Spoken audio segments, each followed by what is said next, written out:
Case set for argument is State of Ohio versus Danielle Mitchell. It is case number 29223. Buchanan is present on behalf of Danielle Mitchell, the appellant.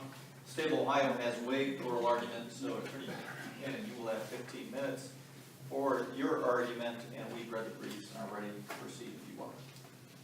Thank you, Your Honors. May it please the Court. My name is Attorney Wesley Buchanan, and I have the privilege of representing Danielle Mitchell, who is the appellant in this matter. As the Court indicated, the government has waived their oral argument.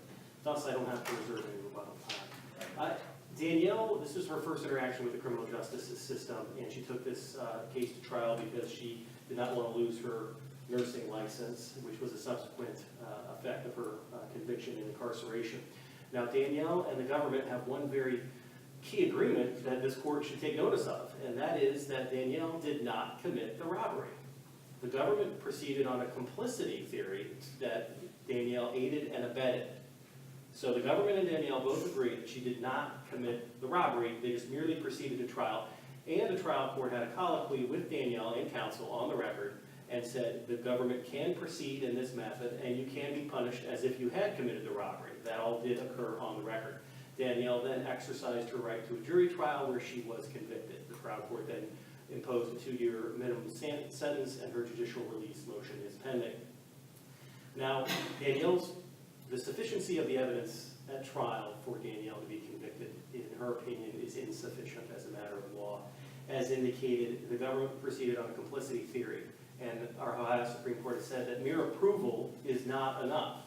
Now, the video in this matter that does capture numerous of the events that have occurred, which was admitted into evidence, indicate that Danielle was in the driver's seat of the vehicle. That there's no indication of her pointing or moving her mouth saying, hey, that's the guy, or any other indication of an overt act that would have aided or abetted the people that did commit the robbery. How about the text messages that are the subject of assignment of error number 3? Correct. Thank you, Your Honor. If the admissions of those text messages is not an abuse of discretion, then what that is they're mere text messages. Now, they are inculpatory in the matter that they are stating in a timeline has occurred, but from those text messages, from my reading of the transcript, there was not a specific time stamp, which we'll get to in the authentication issue which Danielle raises to this court. Now, the text messages also include that they include the words "bang" and "don't be messy." And really, the core issue here is that that suitcase full of clothes. And it is normal and innocent to refer to clothes as messy. And in addition, there is it is undisputed that these individuals worked at Platinum, worked for Arnold, and they were paid in cash. And there was undisputed testimony that the cash was located in that suitcase. And it is undisputed from the testimony at trial that Danielle was going to retrieve wages that belonged to her. So that was all the trial testimony that proved, was that Danielle was attempting to get the money, that it was hers, it was her wages, and that even the victim in this matter, Mr. Arnold, testified that, yeah, the money belonged to them, a portion of it. Well, there's better ways to get her money, isn't there? I don't disagree. However, then we're talking about a business who paid their employees on a daily basis in cash. And that was the normal protocol for this business, testified to at trial. So she had an expectation from her employer every single day. I show up to work, you hand me cash. All right, I don't want to get too far off, but was there a demand for payment and a refusal to payment in the record? As far as the demand for payment was occurred, I do believe that may have come out in the testimony of Mr. Arnold. I can't cite the specific page number off the top of my head, but I believe the demand was made by Danielle in this matter. However, as the court will no doubtedly state, there are better ways to go about getting your wages. In addition, as far as the aiding and abetting is concerned, Danielle had to know she was going to aid and abet this incident. And I don't believe the evidence produced at trial was sufficient to prove that she knew she was going to aid and abet a robbery. She knew that she was going to retrieve her money. Now, if the robbery is incidental, or even if she approved of the robbery, again, that's not enough. Under the complicity, the aid and abet, she had to take some action.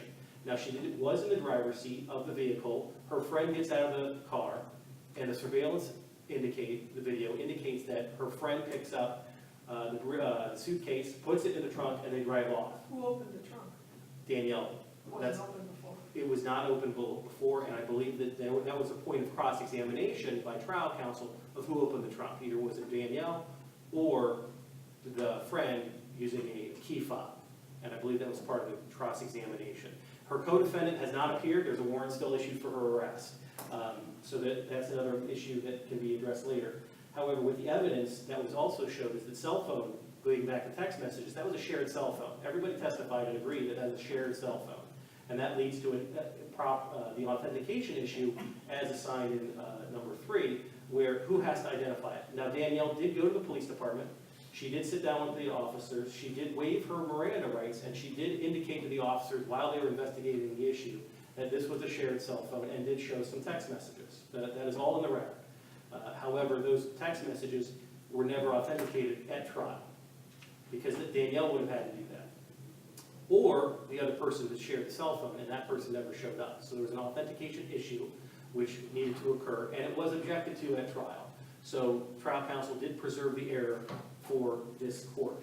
As far as the manifest weight of the evidence, in addition to the insufficiency of it, as Danielle is complaining on, again, the overt act of either a text message or opening the trunk may be signals of approval, not necessarily aiding and abetting. Mr. Arnold testified at trial that he saw the 3 gentlemen appear and they were prepared to box, and they took a stance to that effect. The transcript is very descriptive in what happens next on how the men robbed Mr. Arnold. And again, Danielle is a woman, so it's she did not commit the robbery. She was convicted of complicity, specifically the aiding and abetting.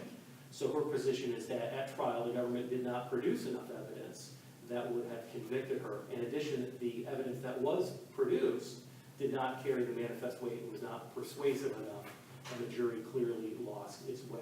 Because again, the cell phone was shared, there was no authentication of the exhibits, and even under the abuse of discretion standard of which evidence is admitted by the trial court, all the officer testified was, yeah, these are the text messages that she showed me. And there was an objection made.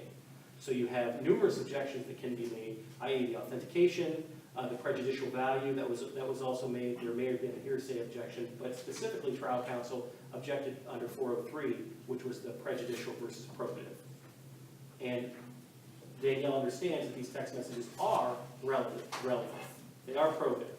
However, the prejudicial value of those text messages substantially outweighs their relevance, and that's why Danielle believes that that evidence should have been excluded and did have a material impact on her trial, and which would have changed the outcome of that trial. And if the panel does not have any other questions, I recall reading something. Wasn't there a discussion between your client and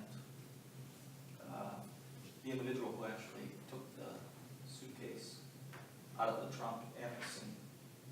there was, I believe that was through the text messages, State's Exhibit 3. That's, yeah, the text messages. Maybe that's what I'm thinking of. Right. All Danielle did in the text messages, she said, Bay, if you think it's going to get messy, don't F around. The mission is the product, not the drama, end quotes. That was the sum and substance of the government's Exhibit 3. That's the text messages at issue.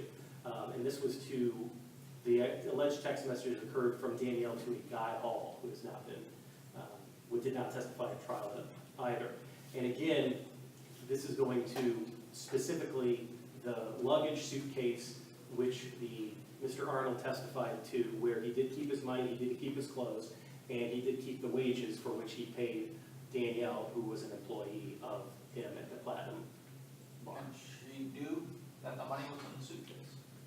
I believe she was told that. I believe the evidence at trial indicated that Mr. Arnold told her, because I believe, and again, part of the manifest weight issue is all of these people knew each other. I believe that Danielle and Mr. Arnold were in a previous personal relationship. They were also all in an employment relationship because they were all employees of the same, the Platinum. Well, wouldn't her comment to the officer that or the text message, this shouldn't get messy, messy, I don't want this to get messy, it's just the product. Wouldn't merely taking back the wages, going there to take back the wages, wouldn't that be complicity? I mean, if that's her goal, to get her money, If she's trying to take her if money, she's doing it through the method that they use, messy or not, isn't that complicity? well, Danielle's position would be no, because she's merely approving of getting the money back. She's not taking any action. And merely informing someone of where money is, money is in a bank. That's a very innocent, and we're talking about clothes in a luggage suitcase, so messy can mean various different things. And I understand that this court has to take the evidence in a light that was favorable to the government, and the trier of fact did resolve these issues in favor of the government. So Danielle does understand that as well. Judge? No? No, just the thought of that she drove away with the stuff in the trunk. She didn't drive, she drove away. She didn't sit there and wait till this all resolved. She drove the car away. Correct. She did not. After opening the trunk and the trunk closing, and she drove away. Correct. That was deduced at trial. She did not participate in any of the actual robbery. And again, Danielle and the government agreed that she did not actually commit the robbery. She was convicted under the complicity statute to robbery. Well, I don't know what page it is in the transcript. States Exhibit 1.